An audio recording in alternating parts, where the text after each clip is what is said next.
Number 10. Fazbear has the blueprints. When it comes to many of the animatronics that we've encountered in this franchise, it seems to have been implied that either William Afton or his partner Henry Emily in some capacity, or some combination thereof, were the ones responsible for creating said robotic beings. Now that both Henry and William are seemingly gone, however, it is interesting to see Fazbear apparently thriving with both their own meta game that appears to exist within the universe, with Help Wanted, and also with their new establishment, the Freddy Fazbear Mega Pizzaplex. Considering we also have seen new animatronics here, it must mean that Fazbear Entertainment is now the one behind making these animatronics, and it seems to be implied that as such they have secured the blueprints for the original animatronics and were able to use them to create new ones like Montgomery Gator and Roxanne Wolf. Either that or these are like old animatronics that they've updated, but I feel like it's implied that these are completely fresh, so they made them themselves. This means that William and Henry are really no longer needed with this company, although we don't know if either remains attached at all financially to Fazbear, or even attached to their founding story or their history. However, this also opens up the possibility of someone else at the head of Fazbear becoming corrupt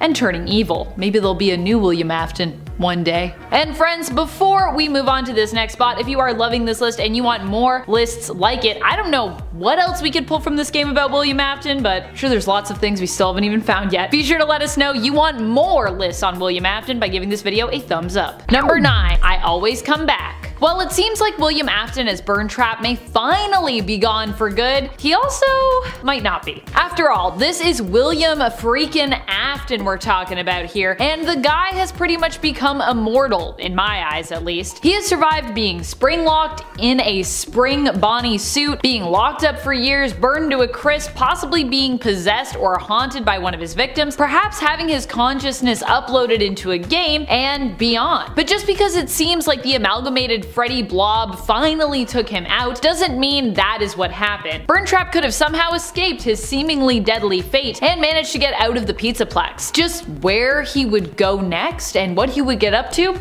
we don't really know. But we know it probably wouldn't be anything good, and he's probably up to something. He's probably out there right now. Number 8. Cult of Afton runs Fazbear Entertainment. Speaking of the possible ulterior motives of Fazbear Entertainment and their still possible connection to Afton and Emily, just why was the Mega Pizzaplex built on top of the ruins of another Freddy Fazbear location? While Vanny seems to be the only loyal follower of William Afton that we see in Security Breach, is it possible that there are corrupt forces working from within the Fazbear Entertainment Company, and that Vanny isn't the only one? That they are the ones who arranged it so that the Pizzaplex would be built in the first place on top of these ruins, and even placed Vanny/Vanessa there so that she could recover Afton's body in secret. I'm just saying, there are a lot of spooky coincidences that seem to have happened that seem, well, just too bizarre to actually be coincidences. Number 7. New voice actor. An interesting detail when it comes to the character's evolution in Security Breach is that it seems like Michael Curtis was going to be the voice of William Afton. From the trailers, that is what was implied. At least that's definitely what I was picking up on. And yet before, the main voice actor for William Afton, the one that we'd come to know from Sister Location at least, was PJ Haywood. The even stranger thing is if William Curtis was meant to play the role of William Afton, and the lines he uttered in the trailer, which hackers have claimed in the files are actually linked to Burntrap within the game, then why didn't he actually get to do those lines in the games? It seems like there must have been a directional shift when it came to the content that it was suggested we were going to get. It seems, based on the trailers, that Afton, Vanny, and possibly the security guard Vanessa were all going to play more important and prevalent roles in the game. It also kind of seems like we could have gotten one of two ways, with either like Vanessa helping us or Freddy helping us. Or maybe there is a version of the game where they both help us, I don't know. And yet we didn't see as much from any of these characters as we thought we would. Or at least we didn't see what we thought we would from them. So were the whole scenes that Curtis recorded lines for tossed, or was the direction changed much earlier on? Is Curtis's voice really even meant to be William Afton, or is this supposed to be some other character? I know this is more questions than answers, but this is another case where knowledge kind of just leads to more theories and speculations than any correct answers. Number 6. Maybe no longer British? The really interesting thing about having William Afton potentially recast in Security Breach is that it implies that he somehow may have lost his British accent, at least based on the voice that we heard. When PJ Haywood voiced William Afton in Sister Location, he was distinctly British. This was a character who definitely had a British accent. And yet if Michael Curtis is doing a voice for William Afton in the trailer, and those unused files were found under the header of Springtrap in the games, he somehow, I guess, lost his British accent? So is he British or is he American? Or is he from somewhere else? It's possible that being burned severely might have also altered his vocal cords, or just that over time his accent diminished or changed, which can happen. I mean, after all, when we heard him in Sister Location, I think it was mainly in like flashback stuff, so I don't know, maybe it's been a long time and now all of a sudden his accent is gone. After all, dialects come from what we hear around us and are built over time through speech patterns based on those sounds. So if he had been in the US for, I guess, a long period of time, it is possible his voice could have changed. Then he could still be British, but you know, with an American accent, because his British accent sort of faded away. It should be noted though that the older that you are, the more unlikely it becomes that your voice would change like this. Which of course also begs the question, how old is William Afton anyways? Do we even know? Number 5. Rescued at the last moment. It's very unlikely that William Afton is actually dead. Although we talked about that being what seems to happen on the part 1 of this list, when it comes to Afton's fate and him being attacked by the Freddy amalgamated blob and pulled back deeper into the ruins as everything caved in around them, it's also just as likely that the blob was maybe saving Afton instead. After all, while the blob may be a monster, they also seemingly lashed out along with Springtrap originally, and they are after all an amalgamation of his creations. They also tried to kill Gregory. You can die from the blob. Freddy is kind of like William's child as well, and it's possible that even while horribly disfigured, they still felt an allegiance to their creator. Perhaps at the last minute the blob is trying to save Afton. Although it looks like they are pulling Springtrap further in towards this cave-in, they could also know of an escape route that was simply safer than the one Gregory and Glamrock Freddy seemed to be taking, and they could be attempting to pull Afton towards safety instead so that he could escape and live another day. Although, to be honest, I feel like he's lived enough days. However, this would possibly allow Afton to return in future games. Number 4. William Afton's final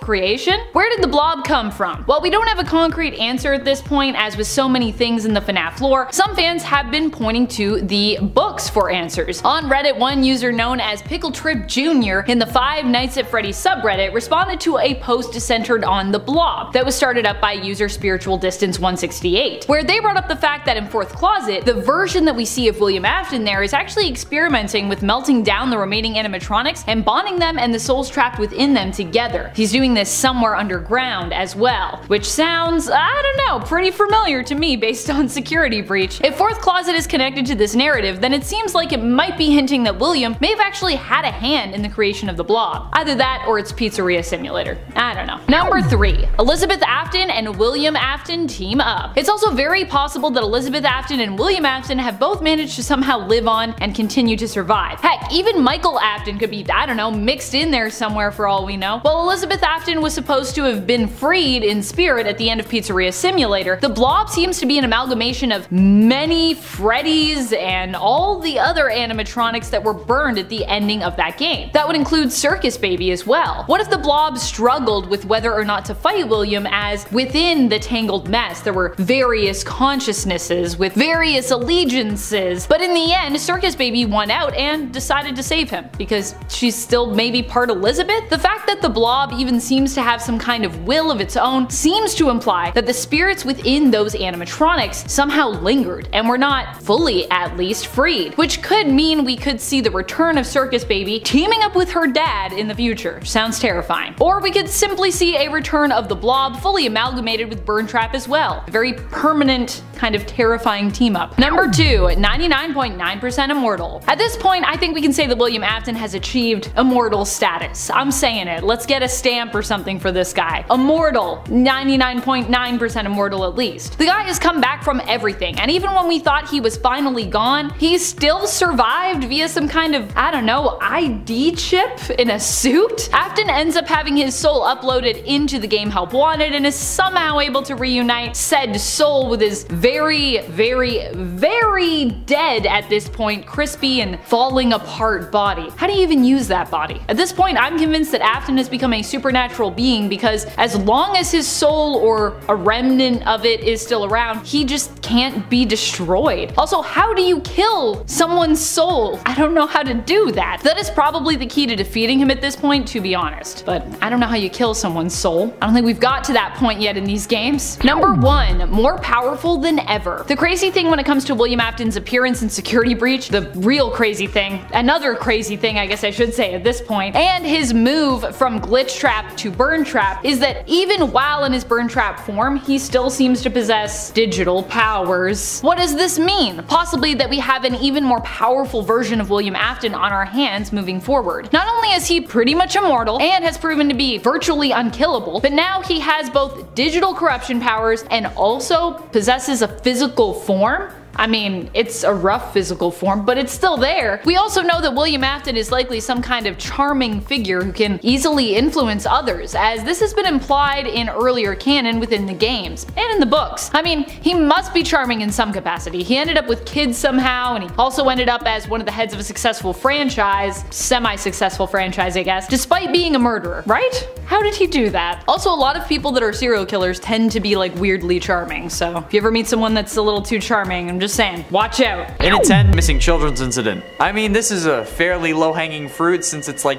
the inciting moment for the whole series, but I think it's worth calling out at least number 8. The missing children's incident, in case you forgot, is the infamous incident where 5 kids go missing inside of Freddy Fazbear's Pizza and are never seen again. Police investigated but were never able to find the bodies, thus they had to let their suspect, in this case William Afton, go due to a lack of evidence. However, this is one of the most horrifically painful moments that you can think of, especially if you're a parent yourself. 5 families went into Freddy Fazbear's wanting their kids to have the time of their lives in 1985, but left without their favorite people. They had the time of their lives, alright, it just so happened to also be the end of their lives. And not only that, but Afton ends up getting away with it since the police were terrible at their jobs or were getting paid off. Still not sure which one is the case in this series, but the missing children's incident is one of the most messed up things to ever happen in this series, but without it we wouldn't have the series. At least it's all fake, right? Possibly killed wife. This hasn't been confirmed as of yet, so it's currently not canon. Many people still consider William Afton offing his wife to be the story of her demise, even though technically we know nothing about her, and she could still be alive for all we know. Many people consider her to have died in either a car crash or because William killed her, and those are like the most common thoughts on the matter. Although the her dying in a car accident thing came from like a FNAF original music video that was probably using Minecraft characters that is in no way canon to the series. Like, I've had people yell at me in my DMs telling me that it's canon that she died in a car accident, but no, it's not. It's not even canon that she died, really, but the potential is still there that William was the reason she kicked the animatronic parts filled bucket. Since it's only a possibility though, it's only number 9. If it gets confirmed, I'm more than willing to bump it up higher, because like statistically speaking, your spouse is the person most likely to kill you, so she should have been on her guard. And it ain't animatronics. We can joke all we want about how Afton has a hardcore bloodlust in this series, but his desire for human destruction has been there since the start. Thanks to the fast facts found in FNAF AR's files, we learned that the Funtime robots, the ones used in Sister Location, were actually some of the first robots Afton ever made. Not exactly the first, but among the first. And that they were built with special containment chambers inside to store away items, which we all know is code for children's storage tanks, which we see the Funtimes actually have in their blueprints from FNAF 6. So this means that Afton has been wanting to kill kids since before his kids had died. Hell, even maybe before his kids were born, depending on the timeline. Which at this point is as simple as my feelings for Vanessa, which is not simple at all. If anyone like cosplays Vanessa, feel free to hit me up on Instagram. And at 7, stored his daughter. While we know Afton isn't the best father, I think it's something else to end up locking your robot possessed by the soul of your dead daughter into an animatronic testing facility. That seems a bit too far if you ask for my humble opinion. But nevertheless, he still did it, and that's what Sister Location is all about. And William was even the one who sent us as Michael down there in the first place, and then we get shoved full of Ennard bits so that they can escape. Did William know about that plan? Unsure, because like in FNAF 6, Baby says that she'll make her dad proud. So was that William's intention to like send us down there so Baby could get out? And if that was the case, why lock her down in there in the first place? I mean, like if she was your daughter, why not have her just like chill around the house, right? Like in the books, Baby is able to transform between Baby and like a human looking animatronic at will. So why not add this to that version, and then you can have your daughter back, albeit a little more messed up. But like more like you in the long run, right? I don't know. This family is messed the hell up, and nothing makes sense. And at 6, lied about Remnant. Now, this isn't confirmed, much like the fact that he possibly killed his wife. However, this seems like the most likely explanation to me. So if you want a full explanation as to why I think Afton was the one who lied about Remnant, go check out that video linked up in the iCard. But I'm going to wrap this up quickly here. Basically, there have been 3 fires so far that were meant to finish off William Afton, and none of them have worked. The reason Henry tried fire was because that's supposed to be the thing that can burn off Remnant. However, Remnant can also be found in liquid form, so how can it be molten but also be burnt by fire? It makes more sense that William made up the lie that he could be killed by fire, so Henry would keep trying and failing to kill him, so he wouldn't have to worry about actually dying, since literally every time he's been caught in a fire, he has survived. And the other animatronics infused with Remnant also survived, like Baby, the puppet, and entered in FNAF 6, as we see from the Blob in Security Breach. Halfway through into number 5, Vanessa. Possessing Vanessa was certainly one of the more messed up things that William did. It just sounds weird, you know? Like this guy pops up into your VR headset, then takes over your body without your consent, so now you end up killing for him. That's kind of messed up. Actually, no, not kind of, that's incredibly messed up. I mean, she knows what's going on too. She actively talks in hushed tones about how she can't talk about it to her therapist. So like, what the hell is the dynamic here? I mean, possessing someone is already pretty messed up, but then causing them to make a rabbit costume so you're still a furry is a whole other set of kinks that I don't even want to talk about. And then, she knows that there's an evil inside her, but she can't do anything about it. She fears for her life, which only makes me wonder what William has been saying to her, and she's now, with full knowledge of her darker half, willing to lock a kid in a lost and found room until the police arrive, despite never calling the police, and then lets that darker half track him down. And at 4, later that night. The Midnight Motorist minigame seems simple enough, but the true horror of this minigame comes from the implications of it. Since in the game files, the minigame is known as Later That Night. Most people akin the game to what happened after William kills Charlotte outside Fredbear's Family Diner in FNAF 2's Take Cake minigame. But if this is true, this is probably one of the scariest moments in all of FNAF history. This man just killed someone, but then goes home to his kids, reprimands his son and abuses him by locking him in his room so much that he had to break his window to escape. Plus, think of all the people driving past him,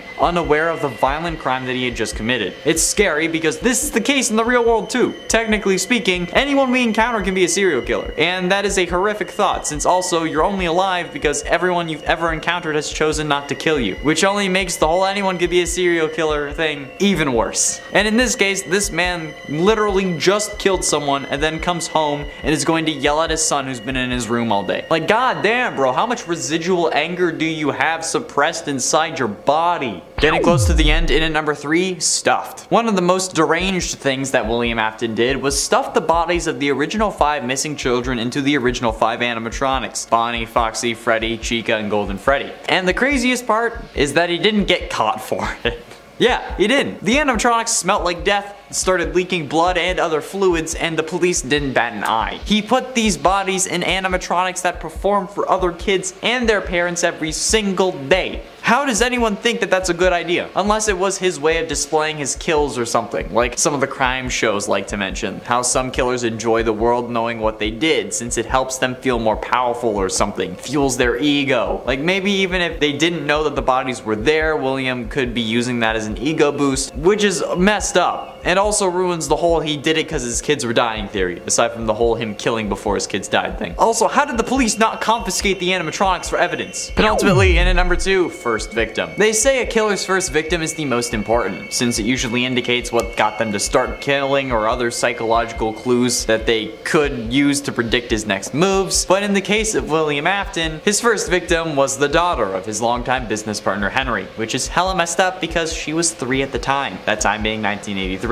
And this is the year that Afton's life started going downhill in the worst ways possible. He starts killing off kids, and then sticks with that MO throughout the rest of his criminal career. But the fact that his first victim was someone who trusted him, who didn't exactly suspect him even though her father did, is something even I fear. I'm not a parent, so I can only imagine how this must have felt. And if that was me, I'd be doing a lot more than burning down restaurants in an attempt to put that down.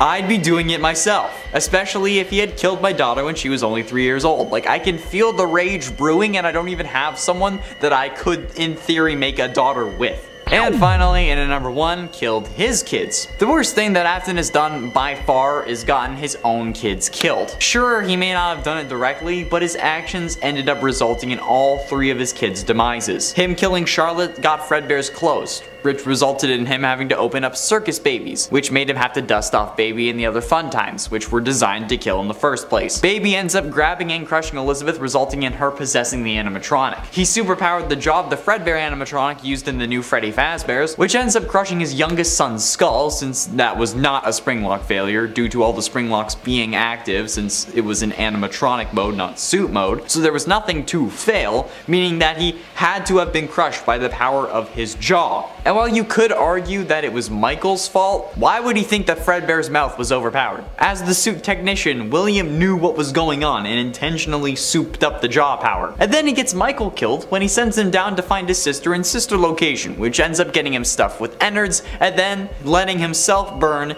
in Pizzeria Simulator. So yeah, William's actions got all 3 of his kids killed just because he had to kill his business partner's daughter. In at 10, Vanessa. Possessing Vanessa itself was certainly one of the more messed up things that William did. Okay, I mean, it kind of sounds weird, you know, and also extremely unrealistic. Like, this guy just pops up in your VR headset, then takes over your body after you collected 16 digital VHS tapes, or cassette tapes, I guess technically. But then after he takes over your body, you end up killing for him. Okay, that's messed up. And like, not even kind of, that's incredibly messed up. But also, like, how? I mean, like, she knows what's going on too. She actively talks in hushed tones about how she can't talk to her therapist about it. But like, Afton got lucky with specifically was that Vanessa has no willpower to actually sacrifice for the greater good, okay? I mean, like, at this point, I feel like it's fairly safe to infer that Jeremy from FNAF AR didn't go crazy because he just saw Glitch Trap. I think it's fairly reasonable to say that he got possessed. At this point, Tape Girl hadn't broken up Glitch Trap into the tapes yet, and he was probably just able to possess whoever he wanted. So if Jeremy did get possessed, and the possession worked in a similar way to that it did to Vanessa, Jeremy would at times be sentient and in control of his own body. So if he knew about Glitch Trap, maybe he didn't cut his face off because he was freaking out. Maybe he did it to try to kill the monster that was inside him. In at 9, Princess Quest. The whole Princess Quest thing, its purpose was to lock Vanny away and prevent her from regaining control of her own body. So why did William create, or allow for the creation of a fail-safe that allows her to escape? I mean, like, sure, they didn't expect a random kid to come along, figure it out, maybe, but given the track record of Afton and his plans, you'd think that he would have smartened up after at least 50 years. I don't understand. That's like having a self-destruct button on the bomb that you wanted to make sure nobody could stop. Or if Superman had like a kill me button, or just like had like a free kryptonite vending machine that he just put out in the middle of Metropolis. It's stupid. Like, if you want something to work, why give it a possible way to fail? One of the dumbest things that William has ever done. But he's also so goddamn lucky that it didn't backfire canonically. Seriously, what's the point behind having a way to undo your evil plans? This could just as reasonably actually been the canon ending to the game, even though we play as a kid the size of a 4-year-old. And the fact that it wasn't the canon ending, it's pure luck the way that that didn't happen, okay? Just like bury the third machine if you insist on doing this. And at 8, Springlock suits. The Springlock suits in general are also something that William and even Henry both got extremely lucky with. Like, while Henry may not have like designed the Springlock suits, he certainly let Afton create them and then allowed for their use in the restaurants despite them being incredibly dangerous to employees, only putting them out of commission when someone eventually got hurt and not actually being proactive because, you know, they are literal death machines. You make separate animatronics and then you have separate costumes, okay? That's the right move, that's the smart move, that's the safe move. But these so-called businessmen thought, yeah, I'll put the safety of my employees at risk by making them wear a hot as balls suit filled with robot parts that even with the slightest bit of moisture will shoot those robotic parts right back to where your bones are. What can possibly go wrong? Like, you think that Willy Wonka has OSHA violations? Imagine FNAF's OSHA violations. Oh wait, actually, you don't have to, because we already did a whole list on that. Be sure you go check it out. But seriously, the fact that nobody sued them because they were being put in these things instead of, like, you know, much safer and cheaper options of, you know, a fabric suit is insane. And at 7, calling the cops. Let's look at this logically, alright? Henry knew what was going on with Afton, and then Afton had some shady scenarios cooking in his brain. So if he knew that this man was up to no good, and he was fearing for his daughter's safety, why didn't he make the call to the police and be like, hey man, so this William Afton guy is like thinking about killing kids, and probably is the one that's been killing the kids that you're looking for. Like, I mean, sure, maybe you didn't have proof, but you could have certainly tipped them off, and then they could have, you know, found the proof. Come on, they could at least keep a closer eye on him, but you didn't. And instead, you did a whole load of other that in reality didn't do anything to stop William. I mean, you did one thing that put him out of commission for like 30 years, but again, that was only 30 years. You could have stopped him. You could have actually stopped him in his tracks, but instead you chose to keep your mouth shut. That is Afton's plot armor working overtime with no extra pay. And at 6, Leave It to Fate. FNAF 6 was supposed to be the end of the Afton story. I was so looking forward to it. That's what Henry sets out to do in this game. Make sure that nobody remembered what happened there. However,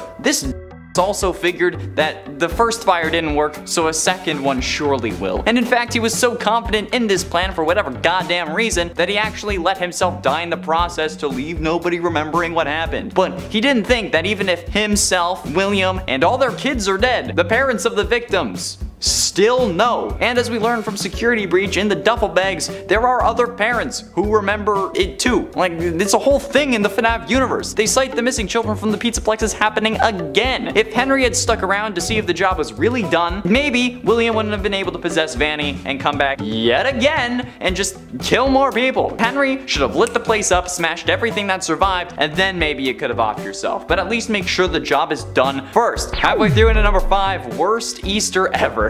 Okay, from an in-universe perspective, in Security Breach, Vanny brought back seemingly this Earth's most prolific killer. But from a story perspective, it also kinda comes out of nowhere and feels forced. And in a game sense, he also just looks terrifying and then sends all the broken animatronics after us. And lore-wise, Afton's back again. However, he's also not entirely back this time, considering how this version actually seems to finally be dead, however only functional because maybe the coded version of Afton's consciousness is inside the animatronic. No matter what, this shouldn't have worked. He shouldn't have been able to have a sentient code form possessed Vanny, but then also be able to be present in his actual body. Like what? Unless this entire time after getting spring locked, his consciousness was instantly turned into a code, and that was then controlling the springtrap suit. And in a way, I guess, would make sense. I mean, it would make a lot more sense than him being possessed by the spirit of his son. But from everything we've gotten, including Ultimate Custom Night and the man in room 1280, he was possessed, but to be kept alive so he could keep suffering. Okay? Meaning that none of this should have worked. But it did, and it forsprung. So this absolute animatronic genius, the technician that made these suits, that handles the maintenance and has explained to every employee that has put on one of these things on like the proper procedure for the spring lock suits and making sure that it doesn't, you know, snap and then kill you, including the spring bodysuit that he uses to kill, ends up climbing inside the suit in a panic in an attempt to make himself feel more powerful. But somehow he's so smart that he didn't notice the leaking goddamn ceiling, which is already a health hazard, which you should have noticed beforehand. But then this also causes the spring locks that were active to snap shut, which would have killed him. However, this lucky mother hubber somehow managed to get possessed by someone who was so pissed at him that they kept him alive through all of his supposed to be deaths because they wanted William to suffer. Did they not realize how counterintuitive that is? The man literally wants to live forever, and you are enabling him to do so. Old Man Consequences is right. Leave the demon to his demons. Rest your own soul so that Afton could finally die and then actually suffer in hell for all of eternity, instead of a goddamn dream version that you made up when he was recharging underneath the Pizzaplex, or before he showed up in FNAF 6, or whenever you were goddamn torturing him with all this fake hell you made up. God damn it! Getting close to the end in number 3, first victim. They say that a killer's first victim is the most important, since it might indicate what really got them to start killing, or other psychological clues that they can use to predict his next moves. But in the case of William Afton, his first victim was the daughter of his longtime business partner Henry, which is hella messed up because she was 3 at the time. And while we may have talked about how Henry dropped the ball before, this was the year that Afton's life started going downhill in the worst of ways. Cause like he started killing off kids, and then he sticks with that MO throughout the rest of the criminal career. Then like he also loses his kids after that. But the fact that his first victim was someone who trusted him, who didn't really suspect him of anything, even though her father did, is something that I fear. But ultimately, into number 2, baby. This guy is actually the luckiest mother alive. This girl was killed by a robot her father made that was specifically designed to kill. She was then locked away in an underground storage unit where she was regularly shocked and tortured by scientists, technicians that William probably hired so that they could try and find out the answers to why she's possessed. She goes through all of this, is locked underground for like 45 years at least, and then goes on to try to make her father proud in FNAF 6. She literally says, quote, "I will make proud, daddy," while her father is literally in the building with her. Girl, This man is the reason you are dead. Literally, there is no debate about it here. This is 100% William's fault. And the fact that he didn't put a blacklist of people not to kill only makes this more on him. But you still want to make him proud? And finally, and at number 1, the Palladium rule. I will stand by this until the day I die. And you know what? I used to call it the Platinum rule, but now it's the Palladium rule because it's a meme and I love it. The most ridiculous but luckiest thing that has ever happened in FNAF was the fact that William Afton killed people in his own place of business and then didn't get caught. I don't know if this was always his intention, but like, who the absolute living hell would think that this is a good idea? Seriously, even if it's a TV show, okay, How I Met Your Mother does have some good lessons. One of those is Barney's Platinum rule, which is if you have to see the person every day because you work with them or they live in an apartment next door to you, okay, don't engage in some form of relationship, okay, because come a breakup, which is statistically probable, it just results in awkwardness and pain. And while this isn't the exact same thing, you are at this building all the time. Your name is a part of the company, so why would you think that this is a good idea? Literally go anywhere else, okay? You ended up even getting banned while there was an investigation underway. I don't get it. Number 10, Elizabeth's fate. Elizabeth probably is one of the saddest stories of all of the Afton family members. When she was young, all she wanted to do was play with Circus Baby, the animatronic that her father had supposedly made for her. Unfortunately, this didn't end up working out.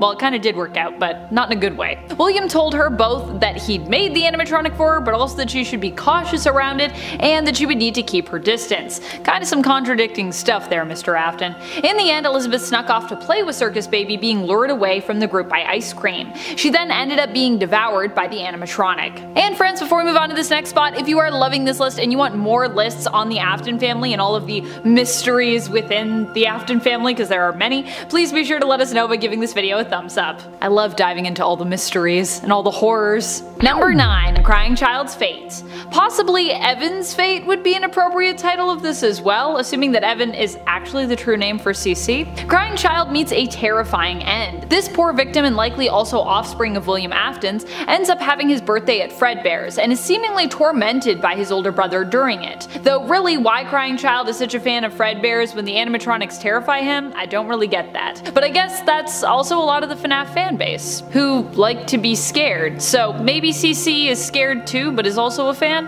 I don't know. Either way, Crying Child's brother decides the best way to tease him is to take him up to the stage and lift him up to give Fredbear a big kiss. His brother and his friends stick CC's head in the animatronic, but something goes awfully wrong, and the animatronic bear chomps down on CC's head, crushing it. While CC does survive the accident, he never fully recovers and shortly after dies as a result of his injuries. Number 8, Circus Baby. After her death at the hands of Circus Baby, Elizabeth would actually become one with the animatronic, with her soul possessing it and going on to live within that animatronic. Elizabeth's soul would then become trapped within Circus Baby. In Sister Location, it seemed as though the knowledge of his sister's fate was what inspired Michael Afton to get a job at the underground facility, in hopes of freeing her. It's unclear whether Michael was doing this of his own volition, or whether he was compelled to do so by his father William. Number 7, Michael failed. In the end, Michael failed his mission though to free his sister's spirit. There is an ending where he escapes the facility and his true fate,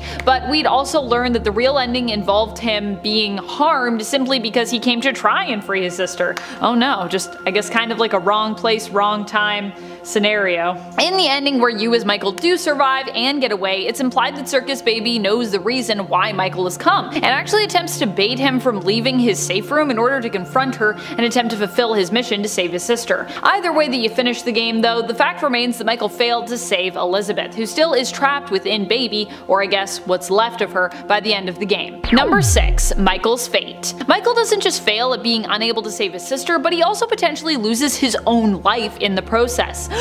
Unless of course he was an animatronic the whole time, which could be very well possible at this point. The true ending of Sister Location finished with Michael getting scooped by Ennard and having his insides replaced by the amalgamation of Sister Location animatronics, who now occupy that endoskeleton, Ennard. This is how they are able to escape the facility, through Michael. Although Michael seemingly still somehow survives this, not really dying on the inside despite being without presumably most, if not all, of his internal organs. He continues walking around as normal until his flesh has rotted, and then then he vomits up the parts of the endoskeleton within him, collapsing to the ground, as we can assume there would be really nothing left inside of him to hold him up. Probably didn't even have bones left after that big scoop after all. However, he is somehow revived by Circus Baby's voice, reassuring him that he won't die. You won't die, you won't die. Now, presumably undead, Michael continues on in his life forever changed. Number 5. William's profession. One of the creepiest things about William Afton, just to begin with, is his involvement in these family restaurants featuring live bands made up of animatronics. Live bands. The fact that he even made animatronics, never mind all the weird mad science that goes with that, is disturbing on its own. I mean, these animatronics all look pretty creepy, and I know all the Freddy chains are meant to be like a place of joy and happiness, at least on paper, but these animatronics do not scream joy and happiness to me. They scream terror, they scream at me to like run for the exit. Everything except joy and happiness really is what they're screaming at me. Also, just sometimes they're just screaming at me because they're jump scaring me. Number 4. William's hobby. One of the scariest truths involving the Afton family is William's role as a killer. I PG-13'd it up and referred to it as his hobby in the title of this point because, well, censorship and such, but it seems as though this hobby is quickly becoming more like his true profession. William has killed multiple people at this point for, well, for a reason we don't really quite fully understand yet. Though I'm sure he has his reasons, right? I mean, he's gotta have reasons, right? Included in the deaths he's had a hand in, albeit likely not directly, are the deaths of his own offspring. All 3 of his kids, if there are 3, I'm pretty sure there's still 3 either way you slice it. Even if Michael is Evan, there's still gotta be an older sibling, and then there's still Elizabeth, so all 3 of his kids seem to have been taken out by animatronics. Although Michael was also weirdly still alive even after his death following sister location, making us wonder just how human he and perhaps his siblings may really be. Maybe they were never human children. Maybe they were all robots. Number 3. Springtrap. Another very dark truth is that William Afton went on to become the monster known as Springtrap. Springtrap is the main antagonist of FNAF 3, where you are a security guard at a sort of haunted house / museum, created to profit off of the terrible and tragic events that seem to destroy Freddy Fazbear's Pizza and seemingly the reputation of Fazbear Entertainment's reputation besides. William Afton was chased by the spirits of his victims who had come to possess the animatronic suits. He chose to hide in a spring-lock Bonnie suit, but water coming into contact with it caused the spring locks to loosen, malfunction, and they tore through William's organs and body, presumably, trapping him within the suit and in theory killing him. Though of course he seems pretty lively in FNAF 3 as the only true and physical antagonist. And I believe that's after 30 years of him being like sort of locked away, so I guess he's like a spirit possessing the animatronic, or he's still alive. I have a lot of questions. Number 2. Stitch Wraith. When you really think about it, William was even involved in the creation of Stitch Wraith, which is pretty astounding and also horrifying. According to the Fazbear Frights book, William was the one responsible for Andrew's death, and Andrew is one of the souls who would go on to possess or become the Stitch Wraith. Initially, Andrew tied himself to William, preventing him from dying in an attempt to torment him. You'd think making your killer immortal would kinda be a bad idea, but I guess Andrew's whole thing was more selfish, not really caring about preventing any further killings or deaths, more wanting to make sure that William lived on so that William could suffer ever more. We learn of Andrew's story in The Man in the Room 1280 from the 5th Fazbear Frights book, Bunny Call. Number 1. Immortal William. Despite the fact that William has seemingly died multiple times, it appears that he must somehow be immortal. Whether that's thanks to Andrew, even after Andrew left him, or is something that William did to himself, or is perhaps just a coincidence. Every time William seemingly dies in the FNAF series, he comes back. He's as resilient as Michael Myers at this point. He just dies and he keeps coming back no matter what.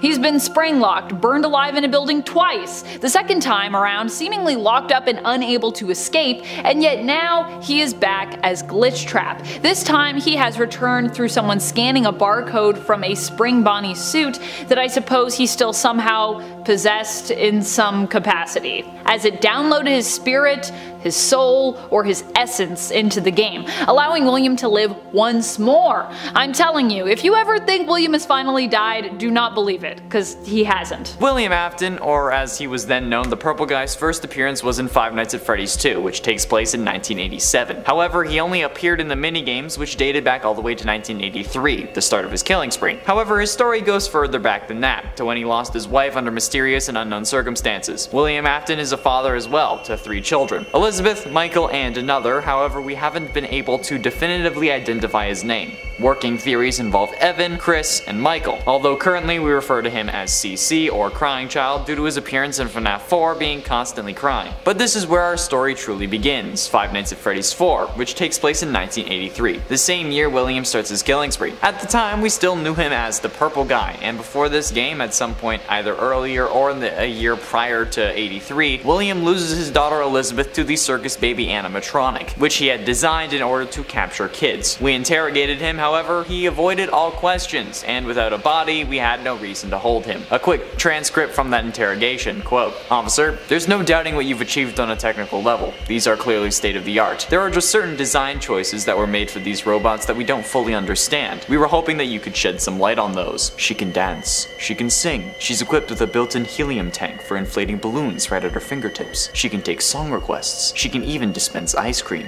With all due respect, those aren't the design choices we were curious about, Mr. Afton." After losing his daughter, William seemed determined to not lose another kid, making a series of plushie cameras, which could have just been the one camera that Crying Child took everywhere, of Fredbear plushies. He planted these sorts of cameras in 3 locations around the house, as well as various other places in the vicinity of his home and his workplace, in an effort to keep his other son away from the place that ended up taking his daughter. However, this effort proved futile, since in 1983 at some point between April and October of 1983, given that the cutscenes we see have no snow on the ground, and given that Crying Child is wearing a t-shirt and shorts, it must be spring or summer, so more realistically at some point between April and August of 1983, Crying Child was shoved into the Fredbear animatronic mouth by his older brother, resulting in his head getting crunched by the animatronic, which shouldn't have been able to happen, but that idea was never investigated for some reason or another. However, looking at the mean temperature in Hurricane, Utah, which is where Five Nights at Freddy's takes place, over the months of 1983 according to Almanac.com, we can assume that this took place closer to summer of 1983, just thanks to the weather getting above 70 Fahrenheit or 21 Celsius for the rest of the world around the middle of June. This places the Charlotte killing after the death of Crying Child, since according to The Fourth Closet, the final Five Nights at Freddy's novel, Sammy Emily went missing on November 1st, 1983, which is later revealed to actually be Charlotte's original body. So, if Charlie dies in November, we can reasonably assume that Crying Child, and therefore Elizabeth, dies beforehand. Why discuss all this in so much detail? Well, it can help explain a motive. Afton could have been driven to killing by losing his children in and prior to 1983. However, this seems to also be entirely disproven based on how his kids died, since both of his kids died as a direct result of Afton's desire to kill. Elizabeth was scooped by Baby, and Crying Child was crushed by an animatronic, who would only reasonably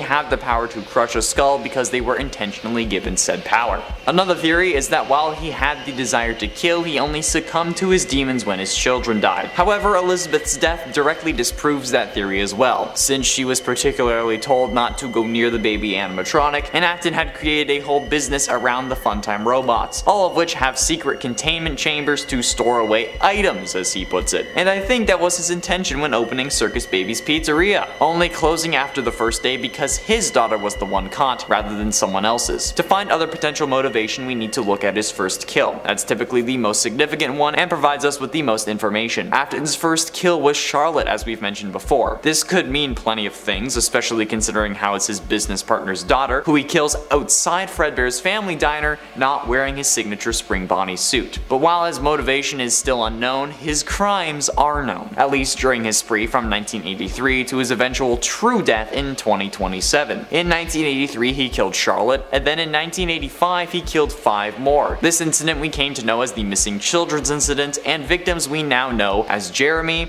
Fritz, Susie, Gabriel, and Cassidy. Each body was stuffed into a different animatronic suit, which for some reason weren't investigated when reports came in that they were leaking blood, especially when the bodies were never found, resulting in the inability to convict Afton. After some thorough investigation from my predecessors though, we've learned that Jeremy was inside Bonnie, Fritz was inside Foxy, Gabriel was inside the company mascot Freddy, Susie was inside of Chica, and Cassidy was inside the Golden Freddy animatronic. After killing Charlotte, Afton did all of the killing inside of this Spring Bonnie animatronic, which was a Golden Bonnie animatronic present at the first Fredbear's Family Diner location where his son died, and as well as where he killed Charlotte, which could be a reason why he wears the suit, wanting to bring his original kills with him, or potentially wanting to bring his son with him in a sense. After this original missing children's incident though, Afton went on to kill another 10 currently unnamed victims, but the original 5 were the ones that haunted him the most, causing him to flee into his murder suit for comfort, but his haste coupled with the moisture of his room thanks to failing ceilings resulted in the spring lock mechanisms failing, and the animatronic aspects of the Spring Bonnie animatronic being put back in place with Afton still inside. However, somehow this would not kill him, and would instead fuel a new location called Fazbear's Fright in 2023, as well as a series of animatronics kids can order to their homes thanks to Fazbear's Funtime service, which seemed to release conveniently and in time with the COVID-19 pandemic as a way for kids to get their favorite animatronics on demand at their home. As to why they were shipping versions of their serial killer,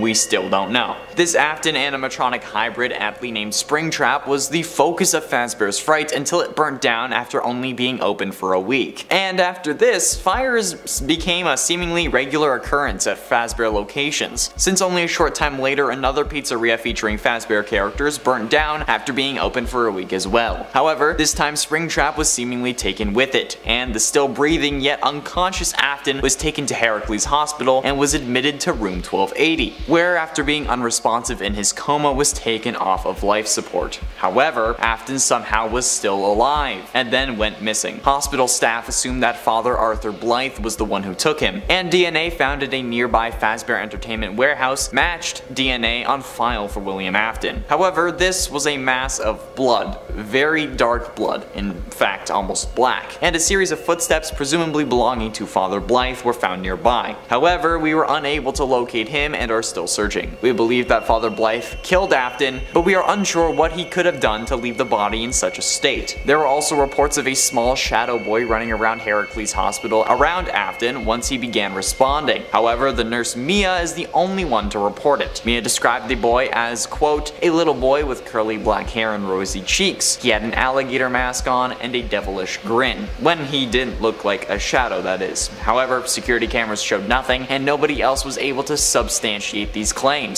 According to police reports that saw the substance in the FNAF books, it's appeared to be a bubbling liquid mercury. The appearance of this glowing silvery liquid is similar to Remnant depicted in the novel trilogy, particularly in the fourth closet, which makes sense given that Remnant, as we know, is a combination of human soul and metal, which is created when a soul possesses a metal-based object like an animatronic endoskeleton. In the Fazbear Frights books, where most of this lore comes from, its powers are expanded upon. Remnant can be used to make already living beings even more powerful through the power of positive memories, kind of like how everyone gets defeated by the power of love in The Flash. The primary scientist studying Remnant is Dr. Talbert, a friend of Phineas Taggart who studied its negative counterpart, Agony, which now means that the agony that possesses animatronics and the human soul are two different things, but seemingly both of which had to come from someone who died. Talbert studied Remnant because his daughter Renelle was sick when she was younger, and he wanted to hold on to the good memories of her in case he lost her. Remnant could also be isolated and put into a certain object, so Talbert created a pendant made from Remnant metal as a gift for Renelle. Keep in mind that this Remnant is also just a form of metal. It's kind of like a metal compound, like Damascus steel, but instead of a lot of layers of steel, it's metal and souls melted down, and then that is liquid Remnant, but then as a solid, I guess you could say say it's a remnant nugget. It's unclear how Dr. Talbert got his hands on such a large amount of remnant, but he had a steady supply that somehow was consistently delivered to his house. This also got the attention of an evil entity named Eleanor, who was introduced, or I guess created in the story, to be beautiful from 1:35 AM, the second Fazbear Frights book. Her goal was to obtain remnant for herself to become even more powerful, so that she could spread pain and suffering across the world using the power of positive vibes. However, what we currently know about remnant and agony tells us that to destroy it properly, we need to burn it. Hence why there have really been so many fires in this series. FNAF 3, 6, and 9 all end with something or someone getting set on fire. FNAF 3's fire was all about dealing with Springtrap, and FNAF 6 was about putting everyone who knew about the atrocities that occurred at Freddy's to rest, and sending William to hell. And then, in FNAF 9, we burn Trap multiple times to get him to stop possessing Freddy, and to again try to kill him. Because Gregory is not above killing. That's a topic for another day. And this is because Henry learned that the only way to destroy Remnant and put these beings to rest was through fire. But is that really how we deal with these animatronics and people? Because like, while 9 out of 10 doctors recommend Crest Pro Health toothpaste, 3 out of 3 FNAF fires haven't worked. We have been told that fire is the only thing that is hot enough to burn off Remnant and to actually destroy it, aside from the fact that matter cannot be created nor destroyed, but it's also been described as a liquid metal. Liquid metal is a hell of a lot hotter than your typical run-of-the-mill gasoline fire, trust me, okay? I have the expertise in this department, so in essence, every single animatronic who is supposed to be set free by a cleansing fire hasn't been so far. The only time we've seen souls actually be put to rest is in FNAF 3's Happiest Day minigame, which involved no fire and just putting the souls to rest by giving them what they wanted, a birthday party. But how could that be possible? Like, Dr. Talbert wouldn't lie to us. He's researching so his little girl wouldn't die, right? Well, this is where this theory starts to blow your mind. I don't think that Dr. Talbert, as described in the FNAF Fazbear Frights books, is a real person. Or rather, I don't think that Dr. Talbert is truly his name. Let's think about it. Who else do we know with a daughter in a compromising position who would have an endless flow of remnant from an undisclosed source and a close personal friend working as his opposite? That's right, ladies and gentlemen, William frickin' Afton. William Afton, my friends, is the true identity of Dr. Talbert. William is no stranger to using aliases either. Remember Dave Miller from the Silver Eyes? Exactly. And this connection only gets stronger the more you look at it. See, Talbert's daughter ends up being impersonated by Eleanor, who in the Fazbear Frights books is, like, described to be Baby. She's described as basically Baby, just with a longer neck. So both daughters in this scenario also end up becoming Baby at some point. Renelle through being impersonated, and Elizabeth when she possessed Baby through, you guessed it, Remnant. And Talbert and Eleanor are attacked by the Stitch Wraith. What does that relate to? Perhaps the son, who is part animatronic that's been working to undo his father's plans? Michael? Have we seen the animatronics in the games? No, so how can we take any of what's being said in the Fazbear Frights epilogues as fact? The baby blob turned out to be real, but everything else could simply be a metaphor. And Renelle might not even be meant to represent Elizabeth. It could be meant to represent Crying Child, making Eleanor Elizabeth and the Stitch Wraith Michael, and honestly, that sounds like a much more plausible solution than what's being described in these books, especially with the revelation that Gregory could, again, be a rebuilt Crying Child robot, because all these experiments with Remnant worked. If this was truly describing William and Crying Child and Michael and Elizabeth, this would make perfect sense with the story. This is like a recap of what's been going on with FNAF. FNAF 4, Crying Child dies. So William promises that he will put him back together by finding Remnant after he kills the 5 missing children and then disassembling them in FNAF 3's minigames when he releases the spirits and then gets trapped in the spring lock suit. But then We also learn in the original novel trilogy that the remnant from the original 5 animatronics was injected into the Funtime animatronics. So while the Funtime animatronics have the souls of the 5 missing children all combined into one, they also are serving as an experiment for how he can use it to bring back his son. And he even injects Eleanor, who was impersonating Rennell, with the remnant, just as he recreates Crying Child into Gregory. So here's how I see it. William as Talbert, through, I'm guessing, just journals that Henry just somehow stumbled onto, were made to spread the rumor of Remnant needing to burn, to be destroyed, so that if Henry ever tried to stop William, he wouldn't be able to. That's why William knows he'll always come back. He's rigged the game, and in doing so, ensured the survival of himself, his daughter, and his 2 sons. Rennell is a representation of Crying Child, having been bitten at his birthday party in 1983 that William is trying to save. Eleanor is the power-hungry daughter Elizabeth that only wants the remnant for herself, even willing to abandon her father to die to live another day, as we see with the Afton amalgamation, or even kill her father, as we potentially see at the end of the true FNAF security breach ending. And the Stitch Wraith is Michael, at first misunderstood, killing his creator like Michael tried in the FNAF 3 and 6 Fire, but in reality trying to right the wrongs of his father before him and bring peace to his family. And as we see in Security Breach, they accomplished their goals. Gregory, representing Crying Child, is back. He and Freddy, representing Michael, stopped William, and Vanny, Elizabeth, gets to fight another day.